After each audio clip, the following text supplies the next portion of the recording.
Evangelion es una obra complicada. Es mucho más profunda que la mayoría de animes, no tanto por lo confusa que es su trama, que también, sino por la complejidad psicológica de sus personajes, que parecieran todos sacados de un hospital psiquiátrico. En este video vamos a hacer un análisis corto de algunos de los personajes más importantes, e intentar entender los trastornos que estos podrían padecer. Shinji es un personaje que desde el inicio de la obra se muestra triste, con sentimientos de vacío o desesperanza. No siente placer en ninguna de sus actividades cotidianas, como el deporte, pasatiempos o simplemente interactuar con otras personas. También sufre demasiada ansiedad y tiene muchos sentimientos de inutilidad o de culpa por ser como es. Estos síntomas son propios de un trastorno depresivo mayor. Pero la depresión no aparece de la nada, así que ¿cuál es la razón para que Shinji la sufra?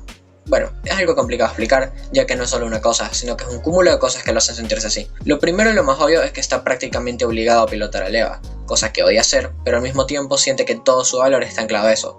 Es fácil deprimirse cuando la cosa que más odias es lo único que te hace especial. Además de eso, Shinji tiene un trauma por la ausencia de su padre y la muerte de su madre, cosa que aparte de poder generar depresión, trae otros problemas como miedo al abandono. Y esto desencadena uno de sus mayores problemas, que es lo que se trata en el anime como el dilema del erizo. Shinji anhela el cariño de otras personas, pero le da miedo acercarse demasiado porque puede lastimarlos o salir lastimado. Esto lo hace sentir muy mal porque realmente quiere ser amado, pero es él mismo el que aleja ese amor. Creo que su principal problema es lo poco confrontativo que es. Pasa toda su vida evitando el dolor, incluso si eso termina siendo negativo para él. No se opone cuando algo no le gusta y simplemente hace lo que le dicen y se guarda todo su dolor para él mismo. Y aunque esto al principio parece que le resta problemas, termina deprimiéndolo mucho más de lo que estaba al inicio de la serie. Asuka es la otra cara de la moneda de la vida de Shinji. Los dos tuvieron vidas bastante similares, pero proyectan sus problemas de maneras bastante diferentes. Mientras que Shinji simplemente acepta que no vale nada, Asuka necesita que le recalquen lo mucho que vale. Necesita que todo el mundo le asegure que es la mejor y no soporta que alguien le diga lo contrario.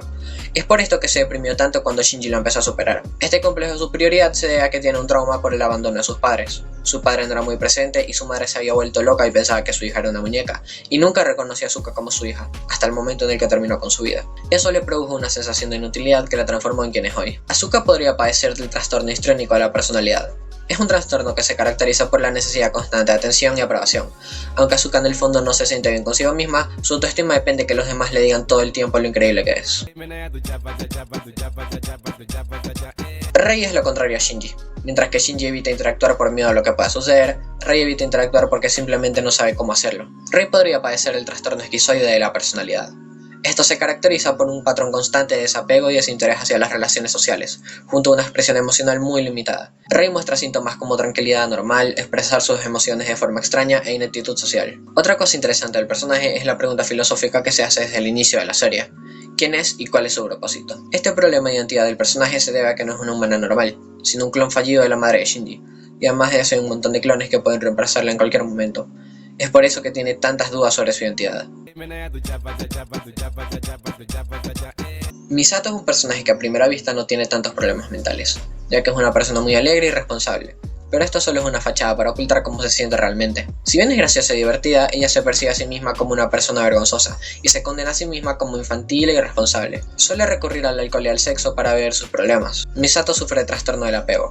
Esto le ocurre a las personas que no tenían una relación saludable con sus padres y ahora luchan por tener relaciones sanas en general. Este trastorno del apego se desencadena cuando los ángeles le quitan a su padre. La principal proyección de su trastorno es en su relación con Kaji.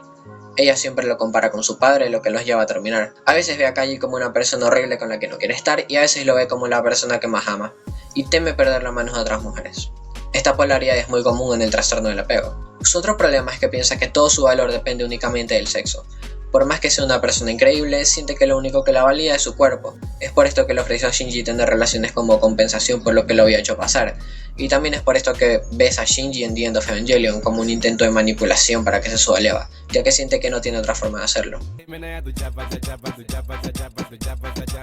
Kaji es uno de los personajes más sanos mentalmente en todo Evangelion, aunque tampoco está exento de tener problemas. Su problema principal es el escapismo. Su forma de escapismo es el sexo, de manera en la que se le da más tiempo coqueteando que trabajando. Y su otro problema es una crisis de identidad. Es un empleado del gobierno que tiene la tarea de espiar tanto en NERD como en Cell, esto obligándolo a elegir en cuál de los tres lados es el correcto. Al ser un agente triple conoce muchas cosas de todos los personajes, y está lleno de secretos oscuros, pero no puede hablar de sus problemas con nadie ya que nadie confía en él ni viceversa, lo que lo deja luchando con sus problemas y buscando escapar. El problema de Ritsuko es su hiperfijación con Gendo. Por más que es una mujer extremadamente inteligente y talentosa, toma un montón de malas decisiones por su obsesión con Gendo, llegando al punto de matar a Rei simplemente porque Gendo le prestaba más atención que a ella. Las hiperfijaciones hacia personas pueden llegar a ser similares al consumo de drogas, incluido odiar tu hiperfijación y odiarte a ti mismo por no poder dejarla. Ritsuko tenía un potencial increíble, pero termina arruinando su vida por su obsesión con Gendo. Ignorar o violar los derechos de los demás. Incapacidad para distinguir entre el bien y el mal. Dificultad para mostrar remordimiento o empatía. Tendencia a mentir a menudo. Manipular y herir a los demás. Problemas recurrentes con la ley. Desprecio general hacia la seguridad y la responsabilidad. Expresar ira y arrogancia con regularidad. Estos son los síntomas de la psicopatía, y Gendo cumple con absolutamente todos. Como muchos psicópatas, Gendo es un genio, pero lamentablemente no usa esa inteligencia para nada bueno. En su mente, él es el salvador del mundo y todo lo que haga para cumplir su meta es correcto, mientras que todos los demás son simples herramientas que lo ayudarán para llegar a su objetivo. Aunque sea una persona bastante mala, también sufre por la soledad. Después de que su esposa se une con el EVA 01, su objetivo se convierte en poder volver a verla. Es por esto que trata también a Rei, ya que es un clon de su esposa. Sin embargo, todo lo que hizo para poder ver a su esposa de nuevo es lo que lo encadenó a estar por siempre en esa soledad. Este fue todo el mini análisis. Espero que les haya gustado. Sé que fue muy breve, pero la idea era hacer algo corto y general. Si quieren que haga un análisis más específico de un personaje en concreto, me lo pueden dejar por los comentarios y posiblemente lo haga. También me pueden recomendar otros animes para analizar. Muchísimas gracias por el video hasta el final. Chao.